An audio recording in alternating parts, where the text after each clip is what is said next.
მოგესალმებით ქრისტეს მიერი სიყვარულით მოყვასო ნათესაებო მშვიდობა გქონდეთ სამშობლოში, ქვეყანაში, ოჯახში, სულში, გულში. ყველაფერი იქნება კარგად, ოღონდ ჩვენიერი გამრავლდეს, არაფერია დაკარგული, არც ახლახან დაკარგული ცხინვალი და სოხუმი და არც ძველ ეპოქაში დაკარგული ქართული მიწები და მამულები, ოღონდ ჩვენიერი გამრავლდეს და განათლდეს. ეს არის ჩემი ოცნება. პირველი ნატრა, პირველი თხოვნა ღმერთისადმი და პირველი თხოვნა ადამიანებისადმი, ქართველებისადმი, ახალგაზრდა ქართველებისადმი მეტადრე რომ გაუმრავლდეთ. არაფერია დაკარგული, ვიმეორებ, არც კიდევ ერთხელ გეუბნებით, არც მატერიალური და არც შესაბამისად ცნობიერება და ცოდნა და ასე შემდეგ. ეხლა მე და გეგა ვართ დღეს, ალბათ 3-4 გადაცემა არ ყოფილა გეგა ჩემთან ერთად და ძალიან მოვისაკლისე მისი აქ ყოფნა ჩემს გვერდში. ჩემი თანამებრძოლი გეგა გიორგი ხვედელიძე, ჩემი თანაავტორი, თანამებრძოლი, კარგი ქართველი, კარგი ქრისტიანი, მეომარი კაცი სიტყვით, საქმით, შრომით, ღმერთმა უნდა გვაჭიროს და იარაღითაც ტრის წინაშე. შესაბამისად ვიმეორებ, რომ არაფერია დაკარგული, მაგრამ დიდი ბრძოლები იყო, რომ ბევრი რამე დაგვეკარგა რა. შეიძლება ითქვას, რომ ისეთივე ბრძოლები იყო მიწები, რომ ჩამოგვაჭრეს. ისეთივე ბრძოლები იყო მიწები, რომ ჩამოგვაჭრეს, ისეთივე ბრძოლები იყო ისტორიაშიც, ისტორიოგრაფიაშიც.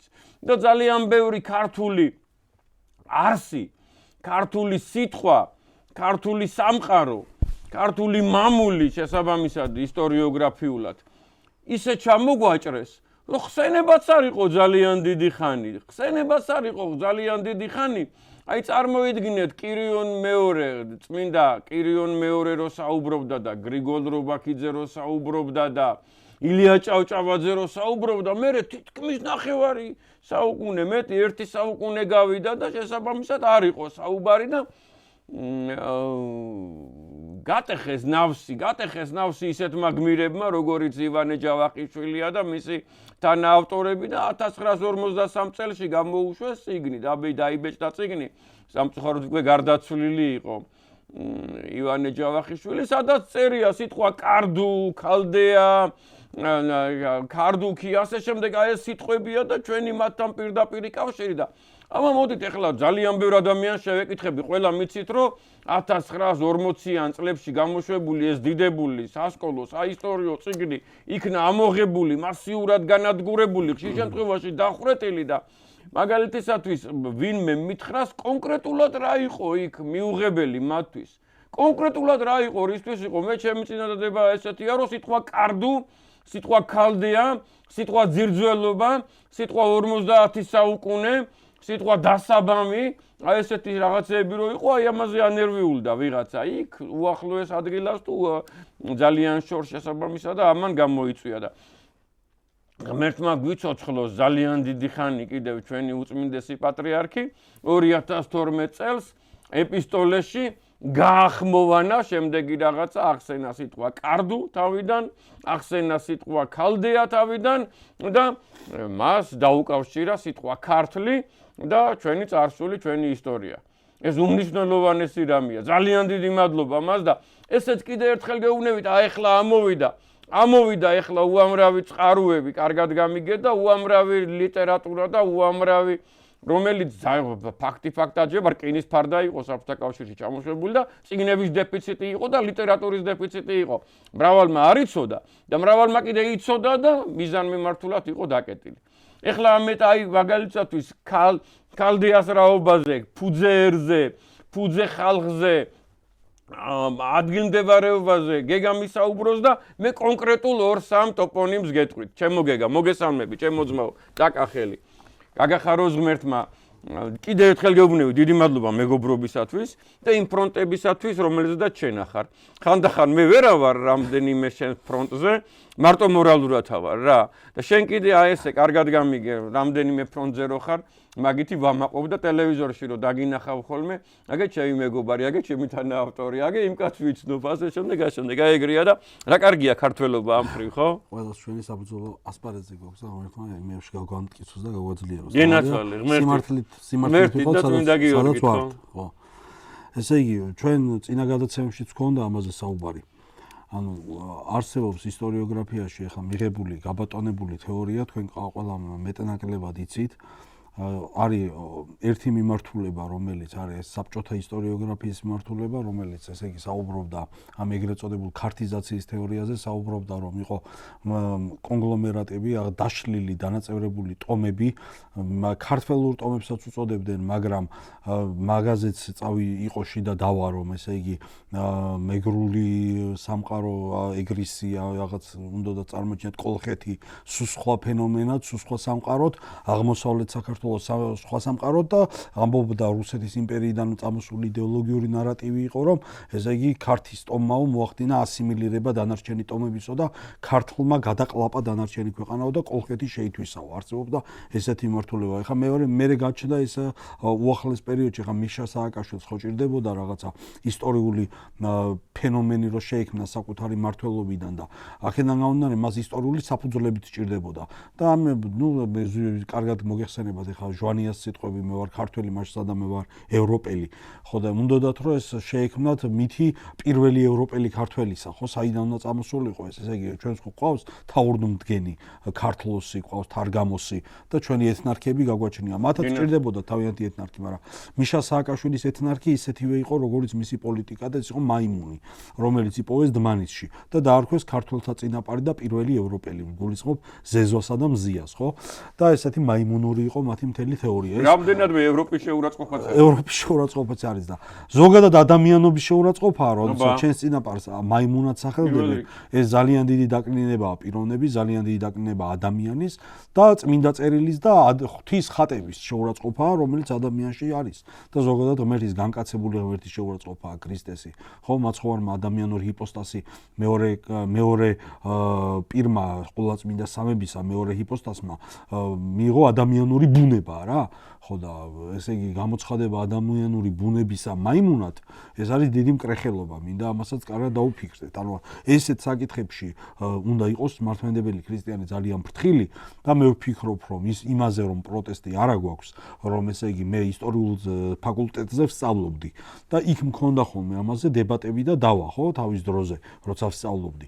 და როდესაც მე ვესაუბრებოდი ხოლმე ესე იგი ლექტორებს, ანუ იმდენად გაბატონებულია ეს ყველა თეორიები, იმდენად მიღებულია, იმდენად ჩაბეჭდილია ადამიანთა ცნობიერებაში, აი ეს ევოლუციონიზმი, ეს დარვინიზმი, ეს სამკოლხურისა და აღმოსავლეთ საქართველოს დაპირისპირების ფენომენი, რომ მე ხდება შეერთება და მანამდე ორი სხვადასხვა სამყაროა და ასეთი თეორიები, რაც საბჭოთა ისტორიოგრაფიამ ჩვენ დაგვინერგა საქართველოში, ქართულ რეალობაში, ჩვენს ისტორიულ ცნობიერებაში, ეს სიყალბე გაუგებარი არის თანამედროვე იმ ადამიანებისთვის, იმ მეცნიერებისთვის, იმ პროფესორებისთვის. მე მესმის, რომ საქართველოში ძალიან ბევრი ღვაწლმოსილი პიროვნებაა, რომელსაც საისტორიო სფეროში თავისი წვლილი აქვს შეტანილი და არავის პიროვნულ შეურაცხყოფას არ ვაყენებ. მაგრამ ის, რომ მათი დაწერილი ეს ყველაფერი, რაც ეწინააღმდეგება წმინდა წერილს, რაც ეწინააღმდეგება მართლმადიდებელ სარწმუნოებას, ის ყველაფერი, რასაც ესენი ჩვენ გვასწავლიან და გვეუბნებიან, რომ ეს ასეა, ამის განუსჯელად და გაუაზრებლად მიღება, მით უფრო მაშინ, როდესაც უკვე ძალიან ბევრი წვდომა არის სხვადასხვა წყაროებზე და უკვე მართლმადიდებელ ეკლესიას მეტი საშუალება აქვს ქადაგების, გაიხსნა ტაძრები, ადამიანმრევლი დადის ეზიარება, ხო? ასე დროს რაღაცეები თუ არ გადავხედეთ და რაღაცეები თუ არ გადავაფასეთ, ჩვენი ქრისტიანობა ძალიან ესეთი ხდება რა, ფორმალური და ფარისევლური. აი სწორედ აქედან გამომდინარე, ხა მე და ნუგზარის სამოღვაწეო ასპარეზი ერთ-ერთი ეს მნიშვნელოვანი რაც არის ეს ბიბლიური ისტორიის და გეოგრაფიის კვლევა, სწორედ ეფუძნება იმას, რომ გამოვიდეთ აი ამ ტყვეობიდან, ამ ცნობიერების ამ ვაკუუმიდან, რაც შეგვიქმნეს ამ გაბატონებული თეორიების წინააღმდეგ ვიბრძოლოთ და რაღაცა სიმართლე შევთავაზოთ ჩვენს მკითხველს, მაყურებელს, მსმენელს, საზოგადოებას, არა? ხო და ჩვენ ვისაუბრეთ ახლა მაგალითად იმაზე, რომ ესე იგი ფუძე ერი ეს ტერმინი ეს არის ეს ტერმინი თვითონ ფუძე ერი როგორც სიტყვათა წყობა მე პირადად მოვიფიქრე მაგრამ ეს ჰაერიდან არ მომიფიქრებია და ჰაერიდან არ წამოსულა ამ სიტყვათა წყობა რა ფუძე ენა მიღებული და გაბატონებული ტერმინია მსოფლიო ისტორიოგრაფიაში მეტნაკლებად. ეხლა ყველა ამაზე არ თანხმდება, მაგრამ ბევრი თანხმდება და ტელევიზორშიც იყო ერთ-ერთ არხმა გააკეთა ამაზე დიდი სიუჟეტი, რომ აი წარღუნამდელი აღდგენილი ენა, ფუძე ენა და იყო მთელი სიუჟეტი დაეთმო ამას, რომ ესე იგი თანხმდებიან ევროპელი მეცნიერები. ხო, ეხლა ჩვენ ნახავთ საქართველოში ევროპელი მეცნიერი უკვე რაღაც ევროპული და დასავლური ითვლება ავტორიტეტულად ხო, უცხო რო გაიგონებენ, უცხო პინა. უფრო მეტი ის აქვს რა, ფასი მასე საზოგადოებისთვის და აი დასავლეთის მეცნიერებში იყო ეს საუბარი რომ არსებობს ფუძე ენა საიდანაც რისი დაშლის შედეგად და წარმოიშვა სხვადასხვა ენები და ერები ხო ენები და შესაბამისად მე ერები აი ეს ეთანხმება ბიბლიურ ცხოვრებას ბიბლიურ სწავლებას რომელიც ჩვენ ვკითხულობთ წმინდა წერილში დაბადებაში რომ როდესაც ესე იგი კაცობრიობა დაიძრა აღმოსავლეთიდან და შინარის ველზე მივიდა ამაზე გქონდა ჩვენ საუბარი სამდებარეობდა ეს ტერიტორია ეს მიღებული იყო აქ საერთოდ სხვადასხვა ამაზეც აზრთა სხვადასხვაობებია, მაგრამ ერაყის ქალდია და ერაყის ბაბილონი ეს რომ გვიანდელი ტერმინია დასტურდება ყველა ძველ წყაროებში, უძველეს წყაროებში დასტურდება და ყველა ძველი ავტორი მეუფე ანანიაც წერს ამაზე, ამბობდა რომ მაგალითად ურარტუს ტერიტორიას, სადაც იყო შემდგომ კარდუ, სადაც იყო არმენია ხო, მერე გვიანდელ პერიოდში, ანუ არმენებმა რა ტერიტორიაც აითვისეს, სადაც არის არარატის მთა ნაწარმოებია სიტყვა ურარტუდან. ამ მთას ერქვა კარდუ მთა ის იყო კარდუენა, გორდუენა, გორდი და ამავდროულად ეს იყო ქალდია, ძველი წყაროებით დასტურდება, რომ ზემოშუა მდინარეთის ტერიტორია ეს არის ისტორიული ქალდია. სწორედ რომ პირველი ქალდია და ის ფუძე ქალდია, საიდანაც წარმოიშვა სხვა ქალდეები, ამაზე მე უფრო ვრცელდუგზარი ილაპარაკებს. და შესაბამისად შემოგეულო, ჩემი თავი, ბიბლია ამბობენ ქრისტიანები ვართო და იერემიასთან არის რომ ბაბილონი ქალდეას ქალიშვილია გამიგეთ უკვე პირდაპირ წერე რომ იმის შვილია იმან გააჩინა და მე ორი სახელია მომიტევე შეგასპეტინა ხო და აქედან გამომდინარე იქვე ზედა ზემო შუამდინარეთში დაიწყო ეს პროცესი ანუ დაიწყო ბაბილონის გოდოლის მშენებლობა და ბაბილონის გოდოლის მშენებლობისას ჩვენ ვიგებთ ასევე წმინდა წერილიდან რომ ღმერთმა როდესაც დასაჯა იქ ყოფი ადამიანები ანუ გოდოლის მაშენებლები სწორედ მაშინ ფანტავს ღმერთი ენებს და ერებს ანუ ხალხებად და ენებად ფანტავს მანამდე პირდაპირ ვკითხულობ წმინდა წერილში და ეს იმათთვის არის იმ საზოგადოებისთვის არის ეს საუბარი ვინც წმინდა წერილს ენდობა და ვისაც ჯერა იმისა რაც წერია ბიბლიაში ჩვენ არ ვსაუბრობთ ევოლუციონებისთვის დარვინისტების მარქსისტებისთვის და ასე შემდეგ ვსაუბრობთ მართლმადიდებელი ქრისტიანებისთვის პირველ რიგში და ნუ მათთვისაც ვისაც არ სწამს გვინდა რომ მათ ეს რწმენა მიიღონ და მათთვისაც შესაბამისად ვსაუბრობთ და აქედან გამომდინარე ესე იგი ჩვენ ვკითხულობთ წმინდა წერილში რომ ბაბილონის გოდოლი ირღვევა, იშლება და ხდება ერებად და ენებად კაცობრიობის დაფანდვა.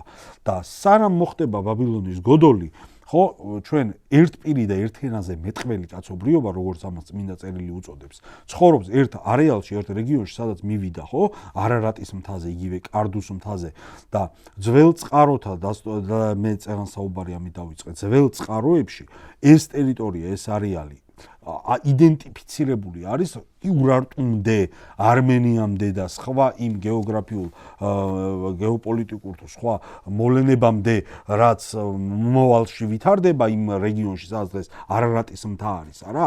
მანამდე იმ ტერიტორიას ჰქვია ქალდია. ეს არის ფუძე ქალდია, პირველი ქალდია და შესაბამისად ჩვენ ვამბობთ რომ ფუძე ერი, რომელიც ცხოვრობს და რა არის ეს ფუძე ერი? ანუ ის ერი, რომელიც იყო ერთ პირი და ერთ ენაზე მეტყველი, ანუ დაუშლელი კაცობრიობა, ერთი ენის მქონე, ფუძე ერის და ფუძე ენის და ფუძე ქვეყანაში მაცხოვრებელი, ანუ ერის იდენტობას მამული ენას არწმუნება, ხო ბრძანებდა წმინდა ილია მართალი. ანუ განსაზღვრავდა საერთო ტერიტორია, განსაზღვრავდა საერთო ენა და განსაზღვრავდა საერთო რწმენა. ანუ როდესაც ადამიანებს გააჩნიათ ერთი გეოგრაფიული არეალი და მეტყველებენ ერთ ენაზე და აქვთ ერთი მსოფლ აღქმა, ანუ ეს სარწმუნოება ჩვენთვის ეს მხოლოდ მართლმადიდებლობა არ არისო, ხო? ილია ჭავჭავაძე ხო ამბობდა ამას, არა? ეს არის მთელი ჩვენი ერის დუღაბი. ანუ ეს არის ჩვენი ცნობიერების წარმომშობელი და შესაბამისად, როდესაც ადამიანს გააჩნია ენისა და სარწმუნოების მხრივ, ანუ საერთო ცნობიერება, საერთო ეთნოფსიქოლოგია, საერთო მსოფლ აღქმა, ადამიანი რა ენაზეც აზროვნებს, იმ ენის პრიზმაში განიხილავს მერე სამყაროს, იმ ენის პრიზმაში ჭვრეტს სამყაროს მოვლენებს არკვევს, აი, როგორც ადამს ხომ დაავალა ღმერთმა, რომ თითოეული საგნებისთვის თავისი არსიდან გამომდინარე, ანუ ადამიანს ქონდა დავალება, რომ ამა თუ იმ საგნებისთვის სახელი დაერქმია, ანუ ცხოველებისთვის, ფრინველებისთვის, მწერებისთვის, ხო, ყველაფერი რაც ბინადრობდა ედემის ბაღში, ადამიანს ქონდა დავალება ღვთისაგან, რომ სახელები ეწოდებინა მათთვის. ანუ ეს სახელდება, ეს ენა, ეს მეტყველება, ეს არის მსოფლმხედველობის ნაწილი, ეს არის მსოფლ აღქმა, ეს არის გააზრება. ანუ შენ სამყაროს შეიმეცნებ იმ აზროვნებით, იმ სიტყვათა სემანტიკით, ამა თუ იმ მოვლენას როგორ უწოდებ, ხო? ადამი რო არქმევდა საგნებს, სახელებს, ფრინველებს, მცენარეებს, ცხოველებს,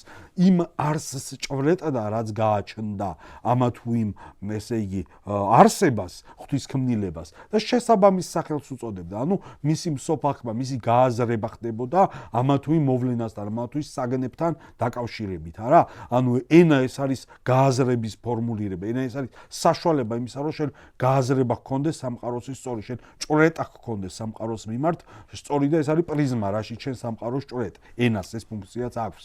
იმასთან ერთად გარდა რომ ჩვენს არის საკომუნიკაციო საშუალება და ერთ პირი და ერთ ენაზე მეტყველი კაცობრიობა, ანუ ადამიანთა ერთიანი ორგანიზმი, რომელიც ერთ ენაზე მეტყველებს, ერთ გეოგრაფიულ არეალში ცხოვრობს და ერთი მსოფლ აღქმა და ცნობიერება გააჩნია, აი სწორედ ამიტომ ვუწოდებ იმას ფუძე ერი. თუ არის ფუძე ენა, შესაბამისად არის ფუძე ერი, ანუ ის ერი, ის ხალხი, ის ორგანიზმი, რომელიც გოდოლის შემდეგ დაფანტვით იშლება სხვადასხვა ერებად და ენებად. მაგრამ მანამდე არის ერთ პირი ერთ ენაზე მეტყველი, ანუ არის ერთიანი სოციალური ორგანიზმი, აი მიხაკო წერეთელი ერთ და კაცობრიობაში წერს, რომ ერი ეს არის სუპერორგანიზმი, ჰიპერორგანიზმი, სოციალური ორგანიზმი, არა?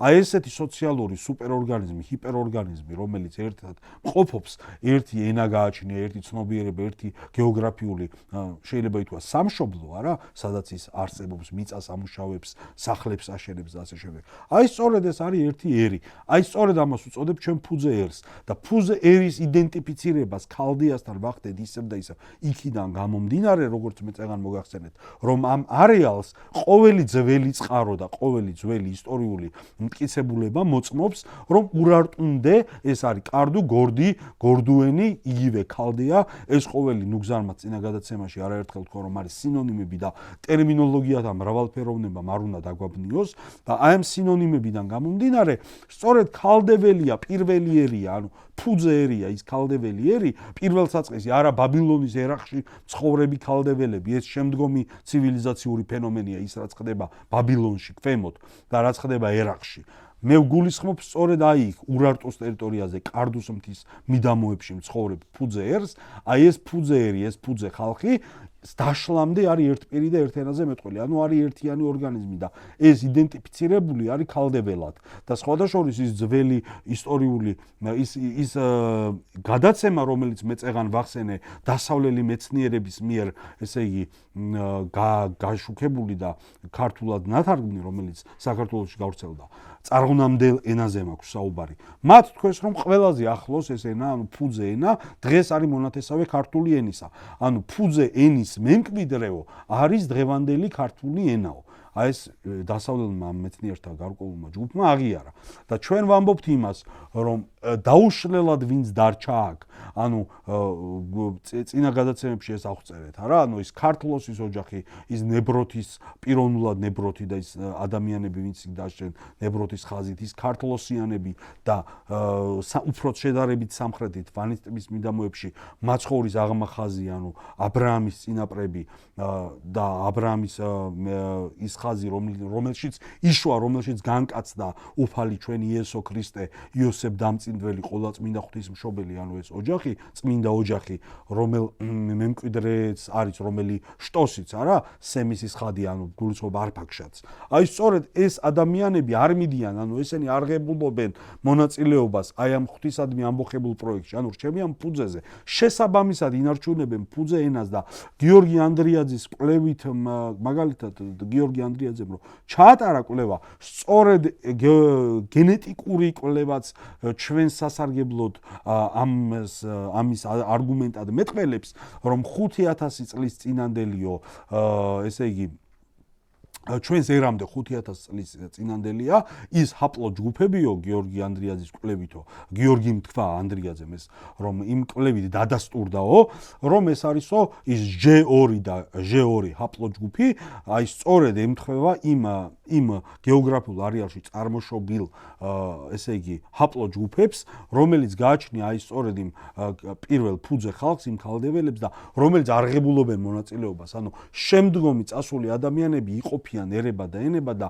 მათში ხდება სხვადასხვა კულტურათა და ცივილიზაცია და აღმოცენება შესაბამისად იცვლება მათი ფიზიკური გარეგნობა გეოგრაფიიდან გამომდინარე და სხვადასხვა მაგრამ ფუძეზე დარჩენილი ხალხი ინარჩუნებს იმ გენეტიკასაც ინარჩუნებს იმ ენასაც ანუ მემკვიდრე ხდება იმ ფუძე ენისა ინარჩუნებს იმ გეოგრაფიულ არეალს რაც არის ეს კავკასიური რეგიონი შემდგომ უცხო ტომელთა მოწოლისაგან იგივე არმენიელთა ტომების მოწოლისაგან მოხდა რომ ჩვენ ურარტუს ტერიტორია და კარდუს მთის ტერიტორიას დავკარგეთ და უფრო ჩრდილოეთით გადმოინაცვლა ცენტრმა, ხო? აი უწმინდესმა ნუგზანმა რო თქვა 2012 წლის საშობო ეპისტოლეში, სწორედ ამაზე გაამახვილა ყურადღება, რომ ქართული სამყაროს ცენტრი იყო სამხრეთითო, იქამდე სანამ ეს ტომთა მოწოლა არ მოხდებოდა და შემდეგ აი ამ ზეწოლების შედეგადო ამ პოლიტიკურმა ცენტრმაო სამხრეთიდან უფრო ჩრდილოეთით გადმოინაცვლაო, ანუ შემდეგ უკვე ხდება ჩრდილოეთით განვითარება მოვლენების, ანუ დღევანდელი საქართველოს ტერიტორიაზე, მაგრამ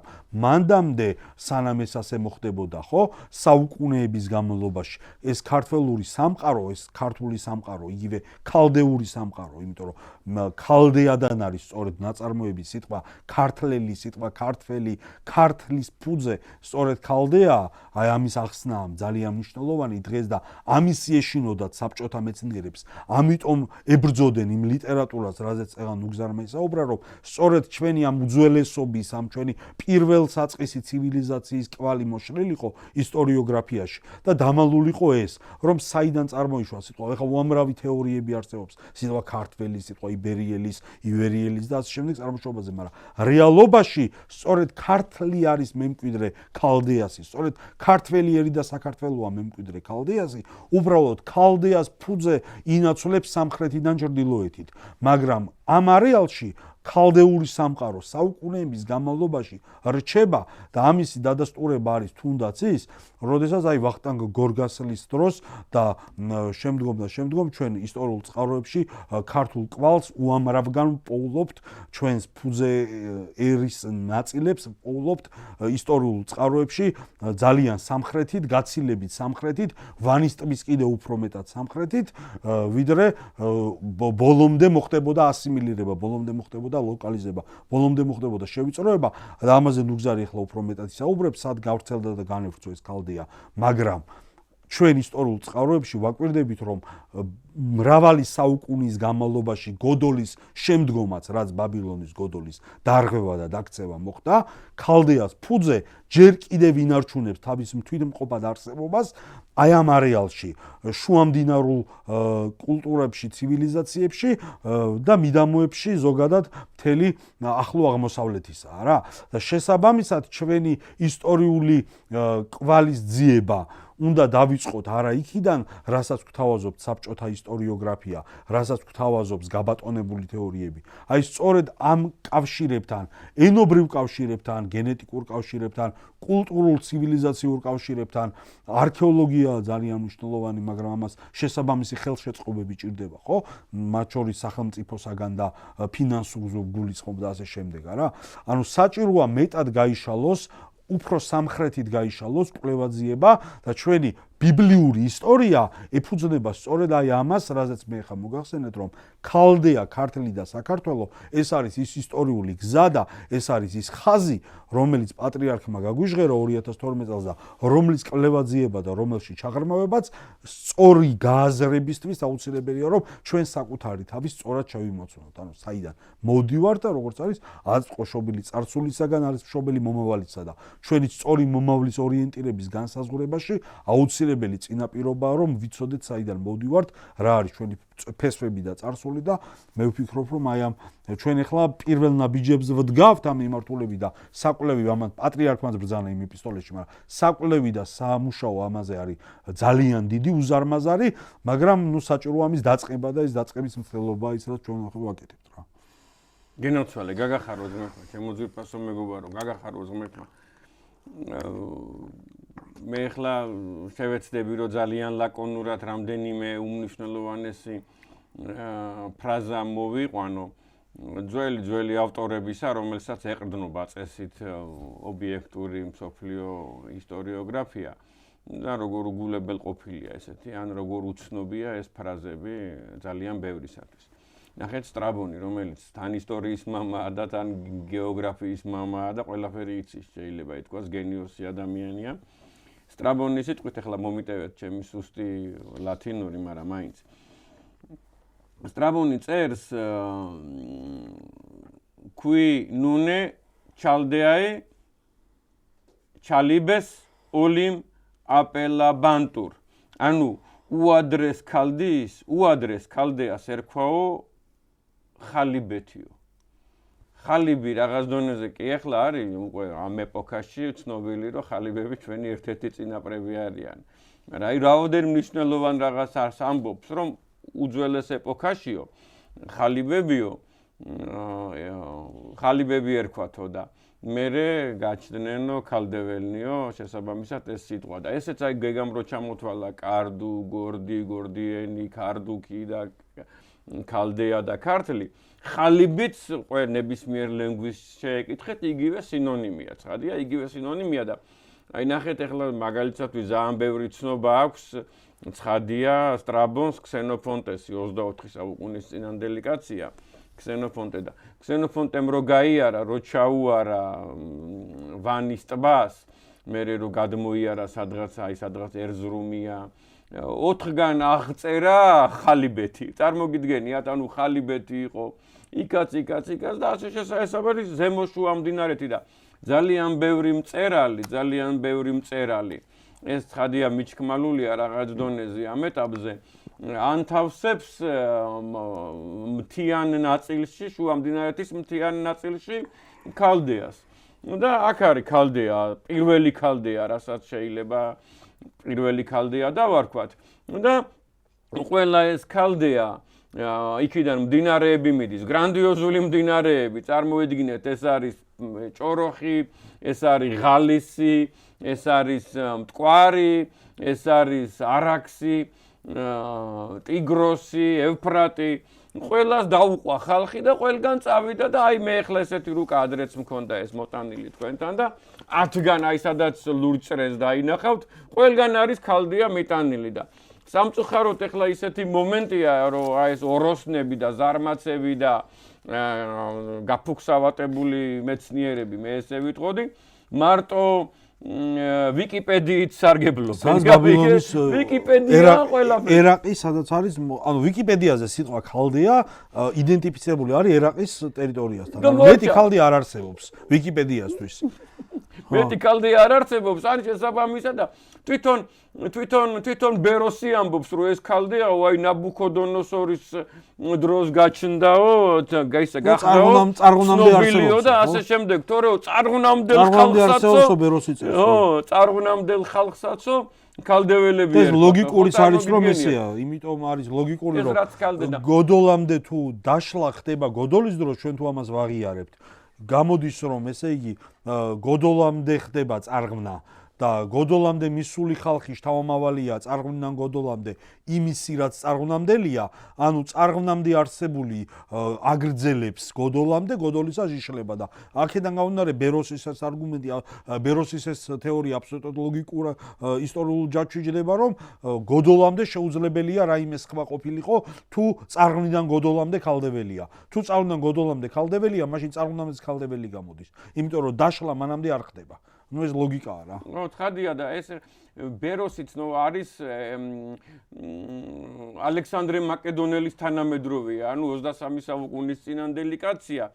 შესაბამისად და თვითონ იმ ქალდეაში ცხოვრობს, მაგრამ თუ აი წაიკითხავთ მას ზედმიწევნით და მეტადრე წინადადებებსა და ხაზებს შორის, იქ ხილულად ჩანს შესაბამისად, რომ საუბრობს გრანდიოზულ ერზე, უძველეს ერზე და ასე შემდეგ. აი თვითონ მე ვახსენე წეღან ესაია ამბობს, რომ ბაბილონი ქალდეას ქალიშვილია და იერემია კიდე ამბობს, რომ ეს არის უადრესი ხალხი და ასე შემდეგ და ნახეთ სხვათა შორის ეს ბეროსი ძალიან მნიშვნელოვანია, მარტივად მოძებნით რუსულად, ინგლისურად ძალიან ბევრ განადევს მისი ისტორია. აი ნახეთ თვითონ მისი ნაწერები კი დაკარგულია, მაგრამ ევსევი კესარიელს აქვს მისი ტექსტი გადმოცემული და ევსევი კესარიელის მეშვეობით ვიგებთ ჩვენ ამ ადამიანის შესახებ და იგიც ახსენებს, რა თქმა უნდა, იგი არ წერდა სულიწმინდის მადლით, გამიგე, მაგრამ ცნობები და ასე შემდეგ აქ და ისიც ახსენებს წარღვნას, გემს, შესაბამისად გადარჩენილ ადამიანებს, ანუ ისტორია შეიძლება დავარქვათ ამას, რასაც ის წერს და ისტორიული ცნობებია, იმდენად მითოლოგიური არ არის, რამდენად ისტორიული ცნობებია. ქსისტურ ასე ყავს მოხსენიებული ნოე ეს ადამიანი, ეს მთავარი ადამიანი, ვინც გემს აგებს და ამბობს ეს ადამიანი ბეროსი, რომ კარდუს მთებში გაჩერდაო ეს გემიო. წარმოგიდგენია და უბრალოდ ფაქტად რჩება, ახლა კარგად გამიგეთ, რომ არმენიაში არსებული კარდუს მთაზეო და არმენია მაშინ რეგიონის სახელი იყო 23 საუკუნის წინ და ახლა არმენიის მთიანეთი დაერქვა ამას იმდენად არა ეროვნებისა და ეთნოსის გამო, არამედ ამდენადაც გეოგრაფიული სახელწოდება იყო და შესაბამისად აი ეს მანამდე რომ ხალიბები ვახსენეთ და სტრაბონის სიტყვა რომ ადრე ქალდეველებს ხალიბები ერქვათო, წარმოგიდგენიათ ჩვენ მე და გეგამ ერთად ვიპოვნეთ, მე და გეგამ ყველა დანარჩენი, დედამიწაზე ყველა სხვა დანარჩენი ავტორისაგან ზედმიწევნით ვიპოვნეთ და გვაქვს ეს წიგნად გამოცემული დაბადებაში მერვე მე-14 თავში, ისა მეორე თავში, მერვე მე-14 მუხლებში აღწერილია ამ ქვეყნიური სამოთხის ადგილმდებარეობა. იქ არსებული ყველა ტოპონიმი, ყველა ჰიდრონიმი და ყველა მინერალი და ასე შემდეგ ჩვენ ვიპოვეთ მესხეთის მთებში. საიდანაც ჭოროხი იწყება, საიდანაც ევფრატი იწყება, საიდანაც არაქსი იწყება და საიდანაც პროკოფი კესარიელის სიტყვით ტიგროსიც იწყებოდა. თავიდან ტიგროსიც იწყებოდა და მერე გადმოუგდეს უამრავი ცნობა არსებობს შუამდინარეთის მდინარეებისა და მათ შორის არაქსის გადაგდება გადმოგდებაზე. უამრავი რომ აი შეუცვალეს კალაპოტი და ამ შემდეგ ეს იყო იმისთვის რომ ნაოსნობა შეეცვალათ, ვინმესთვის წყალი დაეწყვიტათ, რესურსი დაეწყვიტათ, რომელიღაცა მდინარის უპირატესობა ყოფილიყო ამ შემთხვევაში ევფრატის და ასე შემდეგ. ანუ სიტყვა ხალიბა, ანუ ხავილა არის ნახსენები დაბადებაშიც როგორც ადგილი, როგორც მხარე, როგორც ქვეყანა. ანუ ხალიბეთია. წარმოიდგინეთ, სად იცით, აი წეღან რო ვახსენე 24 საუკუნის წინ რო გაიარა და ხალიბეთი დაარქვა, ეს არის სადაც კარნუა, ერზრუმი, პაიპერი, ანუ ბაიბურთი, ზემოსპერი. აი ამ ადგილს ქვია ხალიბეთი ქსენოფონტეს მიხედვით. და მოსეს მიხედვით, დაბადების მიხედვით, ქვია, თქვენ ხართ ჩემი ბატონი, ხავილეთი. შესაძლოა სიტყვა ასოთა, აი როგორც შესაბამისად ქალდეა გადაკეთდა ან კარდუ გადაკეთდა ქალდიად, ხალიბეთად, გორდით და ასე შემდეგ. ეს ჩვეულებრივი რამეა, კარგად გამიგეთ სიტყვის ცვალებადობა და ანალოგიურად არის გადაკეთებული ხავილა ხალიბად. და ეს მთელი ეს რეგიონი ხალიბები არიან და ეს ხო მოგვაგლიჯეს და მოგვაგლიჯეს. წარმოგიდგენიათ ეს ეპოქა. ეხლა რადგან სტრაბონი ვახსენე და მე ამისთვის მომზადებული ვიყავი, ვიცოდი რომ სტრაბონს ვახსენებდი. ნახეთ ჩემო გეგა, ან ეზარებათ, ან ეშინიათ, კარგად გამიგეთ რა, ერთი დეტალი რა. რომ სტრაბონი როცა ჭირდებათ ისეა განხილული, როცა ჭირდებათ სტრაბონს ეშლება რა, მაგალითად აი სადაც ურია, სადაც აბრაამი დაიბადა, სადაც ედესა იყო, ნისიბისი იყო, ამიდა იყო, მერიდა იყო, ანტიოქია იყო, ზევგმა იყო, იქ ამბობს სტრაბონი მე-6 წიგნში იხილეთ, რომ აქო ტიგრანემო აშენაო ქალაქი ტიგრანოკერტიო ზევგმასა და იბერიას შორისო. ანუ იბერია იყო და არ მოწონთ ეს მომენტი, რომ იქაც იყო იბერია, გამიგეთ? და არა სტრაბონს ეშლება, ეს ძალიან გაბატონებულია ეს აზრი. ამ დროს კიდე ერთხელ გეუბნებით, აი მაგალითად 24 საუკუნის წინ რო გაიარა ქსენოფონტემ 4-გან აღწერა ხალიბეთი, სუსტი ხალიბები, ძლიერი ხალიბები არიან ტრაპიზონთანაც, ხალიბები არიან ვანის ტბასთანაც. წარმოგიდგენია ჩემო მეგობარო?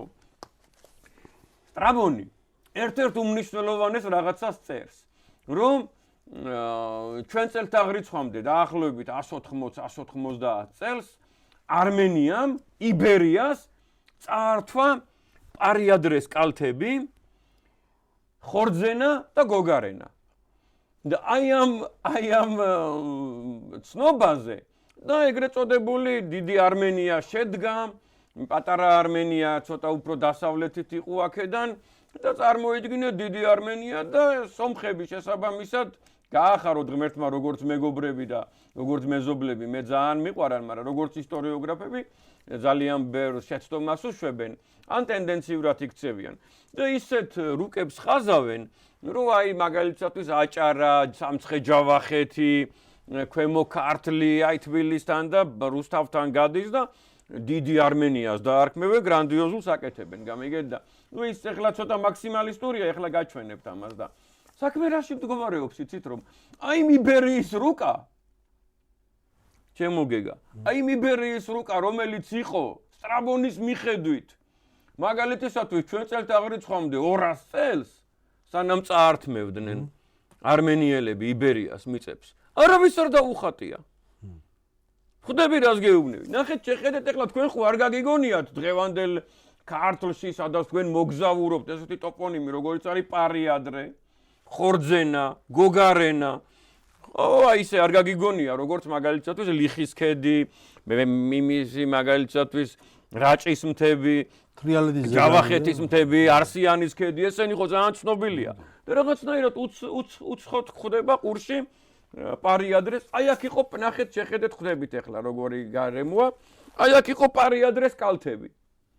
ეს არის დაახლოებით ტრაპიზონის სამხრეთით რომ მთებია, სადაც ჭანისაა და სადაც პაიპერია და ასე შემდეგ. ხვდებით ხო? აი ეს არის პარიადრეს მთები. აი ეს არის ხორძენა. აი ნახეთ, მე ორგან დავაწერე. აი აქ იყო ხორძენა, სადაც არის დერჭანი, ერზინკა, კარნუ და ასე შემდეგ. ხვდებით ხო? აი ბასიანი და ასე შემდეგ წაგვართვა. აი ეს მიწები წაგვართვა. აი აქ იყო გოგარენა, აი სადაც დღევანდელი მინგეჩაურია და სადაც დღევანდელი აი სადაც ჰერეთი იყო სინამდვილეში და სადაც ალბანეთი იყო სინამდვილეში და სადაც მთიანი ყარაბახია და იმის ზედამყარი რომ შეიძლება რაღაც დონეზე დღევანდელი კახეთის რაღაცა ნაწილიც. და არავის არ დაუხატავს ისეთი იბერია 22 საუკუნის წინანდელი, რომ იბერიაში იყოს ეს შემოსული, გამიგეთ? აი ესეც იცით საბჭოთა ისტორიოგრაფიას თუ ნებისმიერ ისტორიოგრაფიას მოპარული აქვს იბერიისაგან. პირველ რიგში საბჭოთა ისტორიოგრაფია. წარმოგიდგენია და ერთადერთი ეხლა წარმოგიდგენ ხტოვანი მიტროპოლიტი ხატავს მიტროპოლიტი ანანია ჯაფარიძე ამ რუკებს და გთავაზობთ რა. რომ იბერია ეს გრანდიოზული ქვეყანა დაპატარავებულია და სირცხვილი ყველა ისტორიოგრაფს რა და ყველა ისტორიკოს რომელიც ეთანხმება რომელ რუკას, იცით? რომ დიდი კავკასიონის ქვემოთ, მცირე კავკასიონის ზემოთ, ლიხის ქედის აქეთ და ცივგონბორის ქედის აქეთ ხატია იბერია. ოროსნები და მე ოროსნები და მშვიდად ძინა. ამან დაიპყრო დანარჩენი საქართველო, ხო? ხო, ამან გააქართველა. ეს იყო ქართის ტომი. არავითარი ქართის ტომი არ არსებობდა. კიდევ ერთხელ გეუბნებით 30 საუკუნის წინ და 25 საუკუნის წინ მთელი ეს ხალხი აი ფუძეერი რო ისაუბრა. ამ ფუძეერის შვილები არიან და ესე ვკნინდებით და დღეს ვინცაც ეს ცნობიერება აქვს და ვისაც ფუძეენ აქვს 3 მილიონი ნახევარი, 4 მილიონი, ღმერთმა 5 მილიონი გვანახოს ერთად, მაგრამ აი 5 მილიონი ვარ ზედაზღვარი. და ესე დაკნინებული ისტორია, დაკნინებული ერს უდრის. ხო მეთანხმები? პირველი ეგ არის. წარმოგიდგენია? აი ვიღაცა უყურებს ახლა ბავშვი აიღებს წინკ და პტოლომეუსის რუკაა, გამიგეთ? რა პტოლომეუსის რუკა და ზემოთ ისინი მერიდიანები აწერია კუთხეებში, რომ მე-16 საუკუნეშიც არ იცოდნენ ესე დახატული, რომ კოორდინატთა სისტემა გაეკეთებინათ. ხვდები? რა პტოლომეუსის რუკა აეხლა დახატეს მოძალადეებმა, ხალხო, დამიჯერეთ რა. და კოლხეთი კიდე ეს გრანდიოზული ქვეყანა ყველგან რო კვალი იპოვეს, წარმოგიდგენიათ, ღმერთმა აცხონოს ოთარ ჯაფარიძე, ალბათ რაღაცა წნეხის ქვეშ იყო, კარგად გამიგეთ, რომ ვერ ამბობდა ამას ხმამაღლა და როგორ რუკებს აჭარა სამეგრელოს გარდა ფაქტიურად მეც არც მოეძებნა, აჭარა გურია სამეგრელო. ეგრე ხატავენ ეს ოროსნები სოხუმს ქვემოთ, ბათუმს მაღლა, ფოთესაკეთ და ქუთაისის მარცხნივ დახატავენ კოლხეთი და ვიღაცები კმაყოფილები არიან. ამ დროს ღმერთმა აცხონოს, აი ჯაფარიძე არის დიდი არქეოლოგი და გვთავაზობს იცით როგორ აი მიხვდეთ რაღაცა დაფარულია რაღაცის გამო რა რაღაცის დაფარულია და რომ ნიჭიერი ადამიანები მიხვდეთ გვთავაზობთ კოლხური ცულების და კოლხური ცულების მოწყობილობა ისა დამზადების ყალიბების მოწყობილობების ნივთების აღმოჩენის არტეფაქტების რუკას ხვდებით ხო? და წარმოიდგინე ახლა რომ აი მაგალითისათვის კოლხური ცული, ანუ კოლხური იარაღი, კოლხური ცხოვრების წესია, ხო რაღაც დონეზე. არის წარმოიდგინეთ პირიქითა კავკასიაში, აი აქ ერზრუმში და კოლაში, არტაანში და აღმოსავლეთ კახეთში წარმოგიდგენია და საინგილოში და ზემოსპერში ყველგან არის ნაპოვნი ეს რუკა იხილეთ ძალიან გთხოვთ რა, ჩემს Facebook გვერდზე ძდევს რა ოთარ ჯაფარიძის რუკა. ამასთანავე ახლა წარმოიდგინეთ რომ თავისი ცხოვრების წესი აქვს მაგალითად იგივე ეს რუკა რო შექმნა მან მიგვანიშნა მოდით ახლა ვიღაცა მითავოს არქეოლოგმა გულანთებულმა და შექმნას კოლხური წესით დაკრძალული ადამიანების რუკა. გამიგეთ? კოლხური წესით რო კრძალავდნენ ადამიანს იყო ტყავში გახვევა, ეს იყო მაგალითად ხურდა პირში და თვალზე, ეს იყო თავისი წესები რა დაკრძალვის მიმართულებები და ასე შემდეგ. აი ახლა მე მაგითი 3-4 ფაქტორს რო ნახავთ რომ აი აქ ყოფილა, მე მაინც აღიარებთ რომ ვა ნახეთ ურმე აქ კოლხები ცხოვრობდნენ. ესე იგი კოლხები ცხოვრობდნენ ქიზიყში.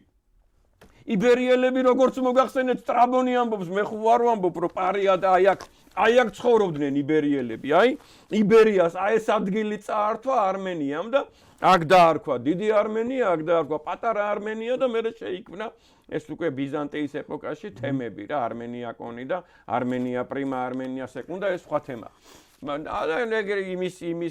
იმის კვალზე. შესაძლოა ესეთი გრანდიოზული ქვეყანა იყო, წარმოგიდგენია და ისია დაპატარავებული და დაკნინებული, რომ მეტი არ შეიძლება. ეხლა იმასაც გაჩვენებთ და მე შენის ნებართვით რაღაც პატარა აღმოჩენა მაქვს, გუშინდელი, აი სრული ამ სიტყვის მნიშვნელობით გუშინდელი და იმას მოგახსენებთ და მეუფიანანია აი ამას ხატავს.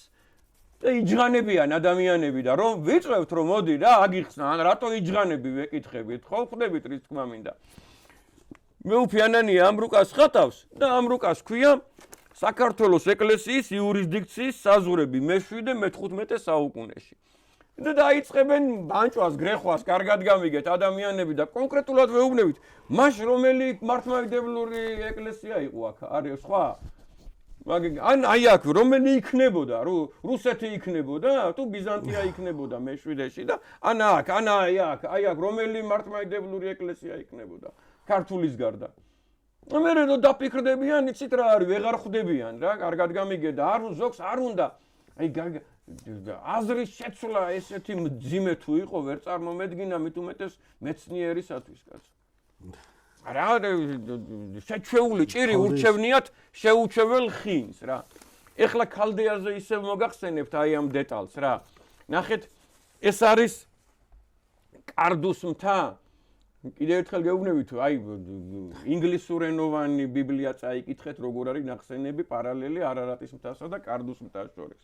ალაროიდთა მთა არის ეს ურარტუს მთა არის და იმიტომ დაერქვა არარატის მთა თორე უძველეს ეპოქაში აი კარგად გამიგეთ იგივე აი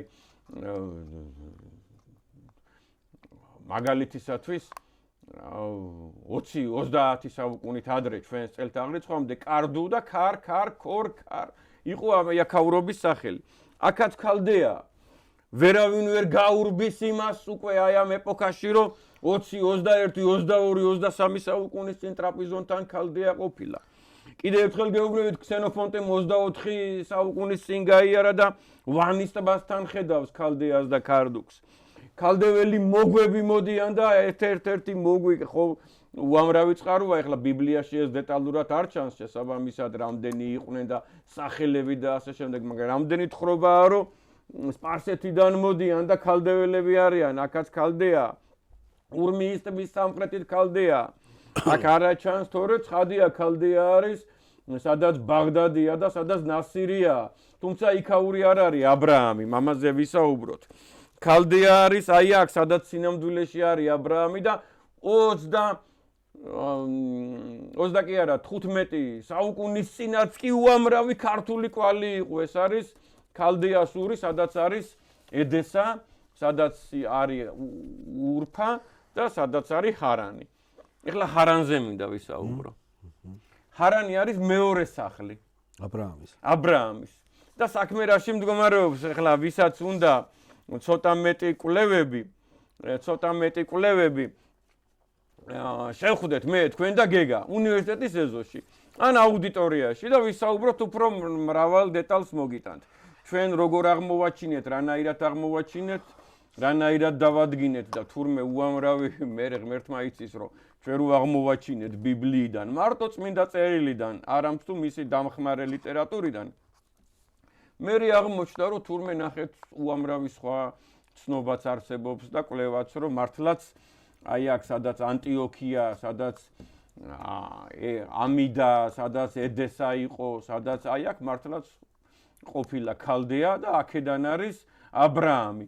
ფუძეერის ერთ-ერთი ქვედა განაპირა ადგილი. აი ფუძეერი მე და გეგამ ადრე გადაცემაში შემოგთავაზებთ, აი აქ იყო განთავსებული.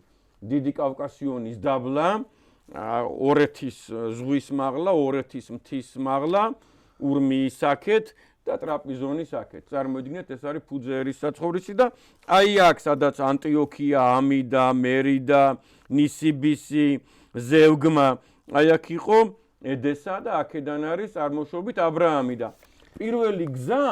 მათი პირველი გზა იყო წარმოიდგინეთ, არა 1200 კილომეტრიანი სამხრეთ მესოპოტამიიდან როგორც მოგახსენეთ ზემოშუა მდინარეში, ჰარანში.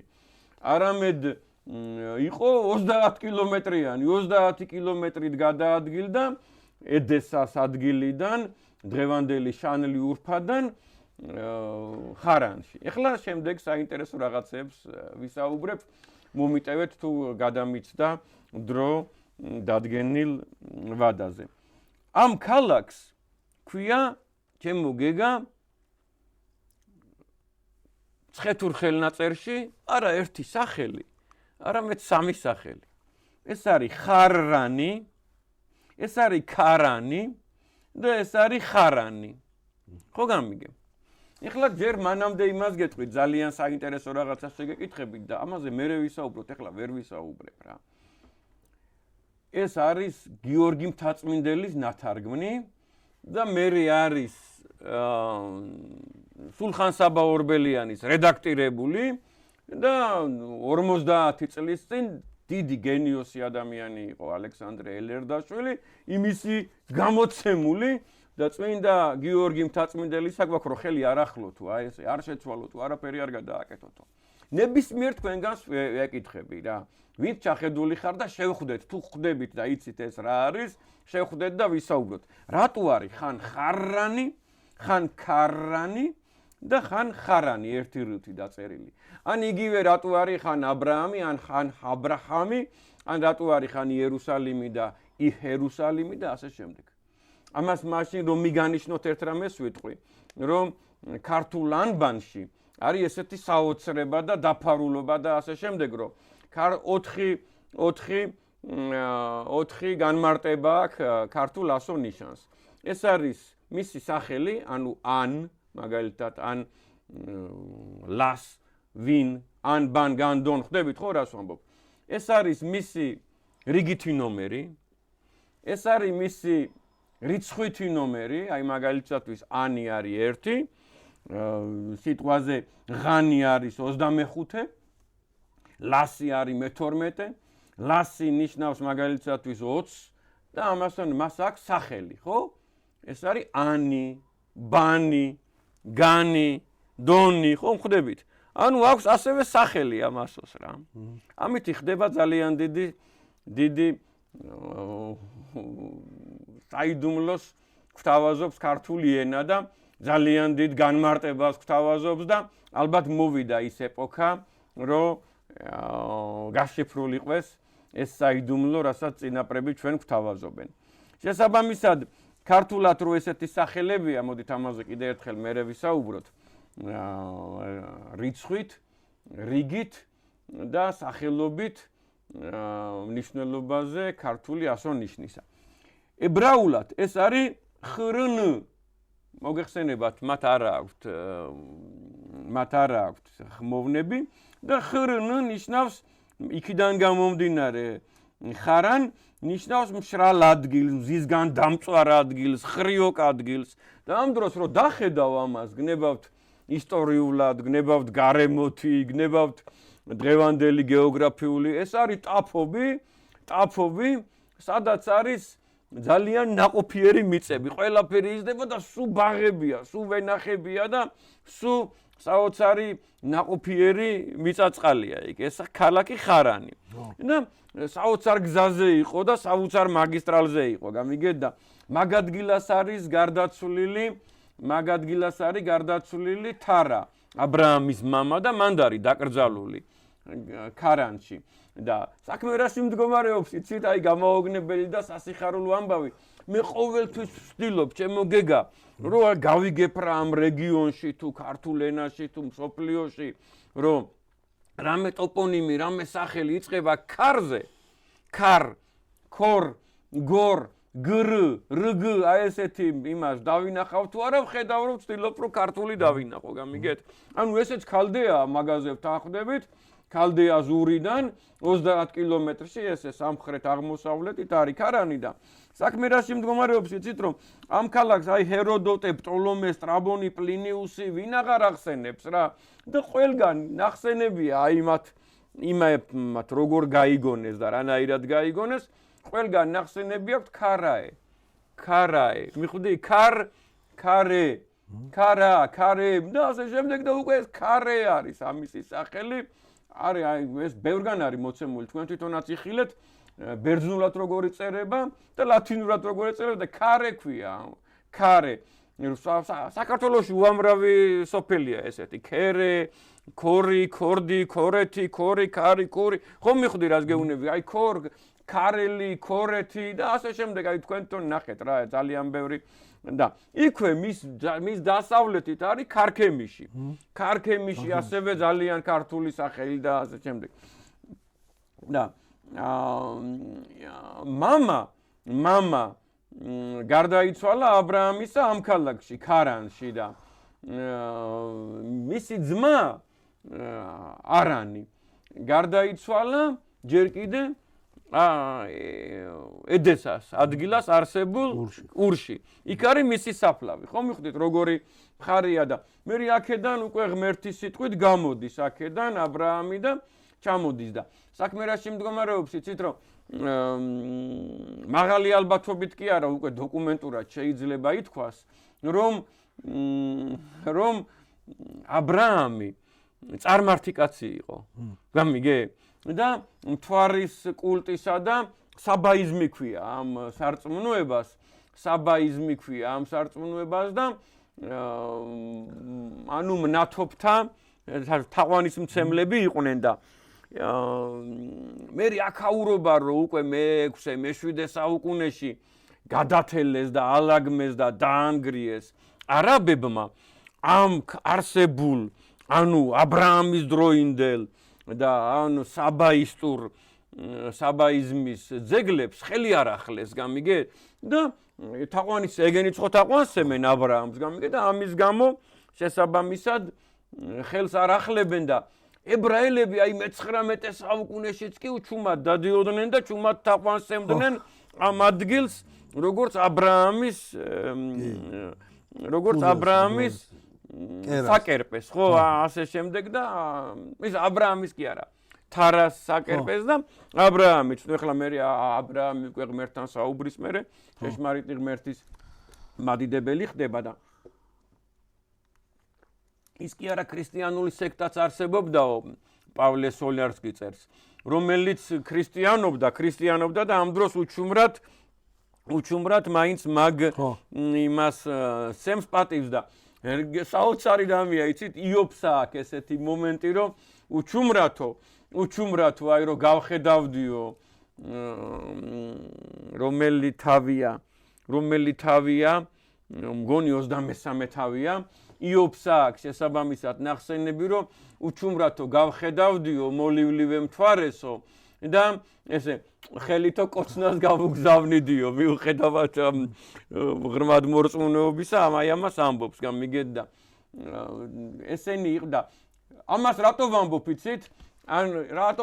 იცით რომ თვითონ აი საქართველოშიც 35 საუკუნის წინ 30 საუკუნის წინ ამას ეხლა აი საჩინო გრაკლიანს მივესალმები აქედან მთვარის ღმერთი იყო საქართველოში გამიგე მთვარის კულტი იყო საქართველოში და აი მთვარესთან არის დაკავშირებული ის წარწერაც როგორც მან წაიკითხა და წარმოვიდგინეთ რომ სარწმუნოებითაც ნათესავები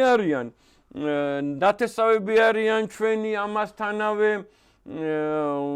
აი ამ ტოპონიმებით ენით გამიგე და ფუძეერობით და ასე შემდეგ და ეს მოგვაგლიჯეს გამიგე ზოგი ეხლა ის რომ გაიგებს რომ სემიტია ხო ცხადია მაგრამ კარგად გამიგეთ ის არ არის იქ ებრაელი გამიგეთ ფუძეერის რაც გეგამ ჩამოაყალიბა დიდებულად რომ ესენი არიან ფუძე ვინც ბაბილონში არ ყოფილა და ვინც დარჩა ამ ფუძეზე ჩვენ ყველანი ნათესავები ვიყავით და